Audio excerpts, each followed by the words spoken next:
காலை வணக்கம். என்னென்னா, ஒரு டாக்டர் சொல்கிறாரு, ரைஸை வந்து 2 தடவை கழுவிட்டு 3வது தடவை இப்படி ஊற போடணும். எந்த அளவுக்கு ஊற போடுறோமோ அந்த அளவுக்கு அதில் உடம்புக்கு தீங்கு செய்யக்கூடிய 3 வில்லன்கள் இருக்காங்க, வெளியில் வந்துடுவாங்கன்னு சொல்கிறாரு.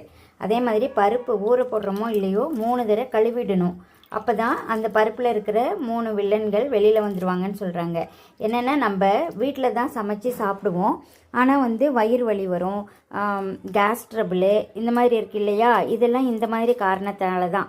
அப்போல்லாம் விறகடுப்பு, அதுக்கப்புறம் மண்ணெண்ணெய் ஸ்டவ்வு, அதுக்கப்புறம் குக்கரில் வடிக்கிறோம். அந்த மாதிரி வரும்போது சீக்கிரமாக வேகணுன்றதுக்காக நம்ம ஊற வச்சு தான் 1 மணி நேரம் கூட ஊற வைப்போம். ஊற வச்சு தான் சமைச்சோம்.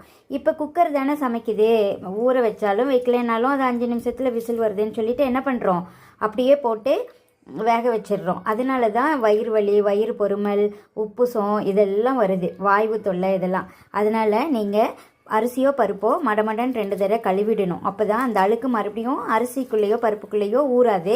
கழுவிட்டு 3வது தடவை தண்ணி எடுத்து இந்த மாதிரி ஊற வச்சுருங்க. மினிமம் ரொம்ப அவசரன்றவங்க 10 நிமிஷமாவது ஊற விடுங்க. பொறுமையாக சமைக்கலான்றவங்க ஒரு மணி நேரம் ஊற விடுங்க. அதுக்கு என்ன பண்ணணுன்னா, தூங்கி எழுந்திரிச்ச உடனே ஃபஸ்ட்டு வேலை அடுப்பை தொட்டு கும்பிட்டு அரிசி பருப்பை தண்ணியில் போட்டுடணும். அதுக்கப்புறம் நம்ம நிமிஷத்துக்கு தகுந்த மாதிரி பண்ணிக்கலாம். அதனால் இனிமேல் அரிசி எந்த பருப்பாக இருந்தாலும் சரி, எந்த தானியமாக இருந்தாலும் இந்த மாதிரி ஊற வச்சு கழுவிட்டு சமைங்க.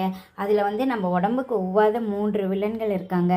அது ஊற வைக்கும்போது வெளியில் வந்துடும். அதே சமயத்தில் அதில் இருக்கிற மெக்னீசியம், துத்தநாகம், கால்சியம் இந்த மாதிரி பொருளெல்லாம் வீணாக போகாது. 2வது சீக்கிரம் வெந்துடும், பூ மாதிரி இருக்கும். இந்த காரணங்களுக்காக ஊற வச்சு சமைங்க. இது என்னோட அட்வைஸ் இல்லை, மூதாதையர் மற்றும் நவீன டாக்டர்களோட அட்வைஸும் கூட. தேங்க்யூ. அதே மாதிரி பருப்பு கூட வந்து தக்காளி, வெங்காயம், மஞ்சத்தூள், சீரகம், மிளகு, பூண்டு இதை சேர்த்து முடிஞ்ச இஞ்சி நிறைய பேத்துக்கு பிடிக்காது.